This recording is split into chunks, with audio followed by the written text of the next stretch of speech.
amores, ótima terça-feira para vocês, repleta de coisas boas e muitos beijos. Estou morrendo de saudade de vocês, certo? Hoje é nossa aula de história e nós vamos falar sobre os primeiros povos nômades.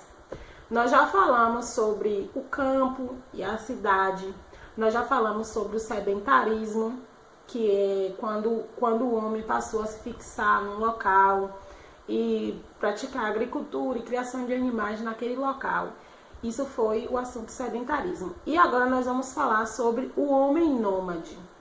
Esse conteúdo ele vai da página 44 até a página 46.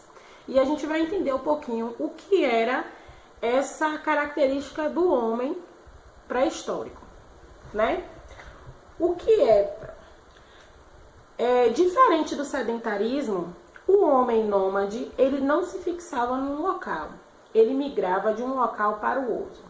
Isso ocorreu quando em determinados lugares o local era muito frio e não tinha como o homem se manter alojado ali, visto que quando um local está muito frio, fica difícil para conseguir comida, fica difícil para manter a temperatura do corpo, então o homem vivia em constante movimento. Nessa época que o homem era assim, os animais eram bem diferentes do que nós conhecemos hoje. Existiam tatus enormes do tamanho de um carro. Imaginem, gente, um tatu do tamanho de um carro. Entre outros animais pré-históricos que nós sabemos que existiram, certo? Nesse período, o homem, ele tinha muitas dificuldades. Ou o tempo era muito frio, dificultando a sua sobrevivência, ou o tempo era muito seco, que dificultava também sua sobrevivência. Então o homem vivia migrando de um lugar para o outro, a fim de viver sempre num local que fosse propício em todos os aspectos. Há indícios que eles utilizavam instrumentos, ferramentas que eram fabricados por eles mesmos. Mas e aí, como é que a gente sabe disso?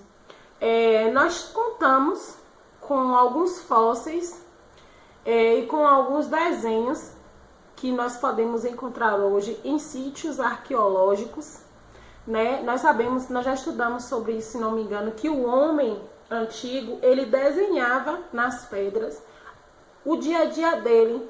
Era como se fosse um diário em desenho, uma espécie de texto ilustrativo, um texto que não era lido com palavras e sim com aquele desenho, certo?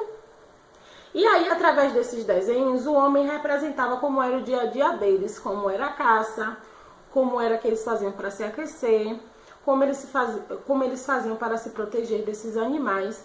E a maioria desses desenhos foram encontrados dentro das cavernas. Por quê? Porque eles se alojavam lá. Então, enquanto eles estavam dentro da caverna se protegendo, eles faziam uma espécie de diário, certo? Nós sabemos que foi nessa época também do desenho do homem que o homem começou a fazer a primeira contagem. Eles começaram a contar, porque eles contavam animais e a quantidade de comida de acordo com o que eles estavam desenhando. Por exemplo, para cada animal, eles faziam um risco.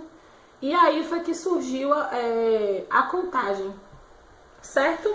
Na página 46, tem aí um texto bem curioso sobre um animal pré-histórico, sobre uma preguiça gigante. Elas hoje nós sabemos que as preguiças são pequenas, e esse texto que vocês vão ler fala sobre uma preguiça pré-histórica, que ela era gigante. Na página 47, vocês vão ler esse texto nesse quadro verde, e aí vocês vão fazer uma ilustração sobre o que o texto está falando. Vocês vão ler. Quando não entender, o que é que a gente faz? Para a gente ler novamente, até a gente compreender o que o texto quer dizer. E aí depois eu vou ilustrar no quadrinho. Olha, eu vou ler aqui o texto e aí depois eu vou ilustrar nesse quadro o que foi que eu entendi desse texto, sobre o que esse texto está falando. Aí eu vou fazer uma ilustração referente ao texto. Na página 48, na questão 2, vou ler aqui para vocês, viu? Explique o motivo pelo qual alguns animais da pré-história brasileira foram se extinguindo. Por que é que esses animais foram desaparecendo? Extinguir, gente, significa sumir, desaparecer, diminuir a quantidade. Por que é que alguns animais foram se extinguindo? Lá no texto tem falando por que era que esses animais iam desaparecendo. E vocês vão escrever os motivos. Não foi apenas um motivo, né? Existiram vários fatores, aí vocês vão escrever. Na questão 3, vocês vão pesquisar imagens de instrumentos feitos de pedras para realizar diferentes ações. Por exemplo, o homem pegava uma pedra e ele transformava em instrumentos que eram de diferentes funções.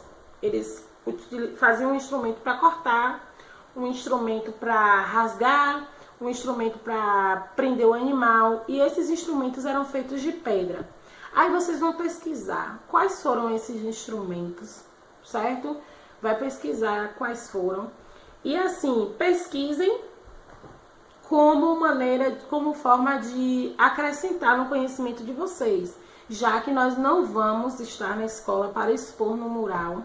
É importante que todas as atividades sejam realizadas de maneira que vocês se sintam no dever de se aprimorar, certo? Vocês vão pesquisar, porque quando a gente voltar para a sala, a gente vai refalar sobre tudo que a gente estudou em casa, a gente vai refalar sobre muitas coisas e eu quero que vocês estejam afinadíssimos. Na questão 4, vocês vão marcar um X nas ações realizadas pelos primeiros povos nômades do território brasileiro. Quais eram as primeiras ações que esses povos faziam? Quais eram as primeiras coisas? Aí vocês vão assinalar a alternativa correta. Essa questão 5, vocês vão pesquisar e responder no caderno. Quem não tiver com caderno, gente, pode escrever aí do ladinho mesmo no livro, porque é uma pesquisa pequena. É uma coisa bem pequena. Ou você pode destacar uma folha de um caderno que você não usa e anexar na própria página do livro, colar com um pedaço de durex ou grampear, quem tem grampeador, simplesmente colocar dentro da página do livro as respostas dessa questão 5. Vocês podem pesquisar em outro livro, podem pesquisar no celular da mamãe, no computador, como vocês acharem melhor, certo? Aí vocês vão fazer essa pesquisa e vai anotar no livro ou na folha. Espero que vocês tenham compreendido. Beijo e até a próxima aula. Não se esqueçam que qualquer dúvida é só perguntar, viu? Beijo!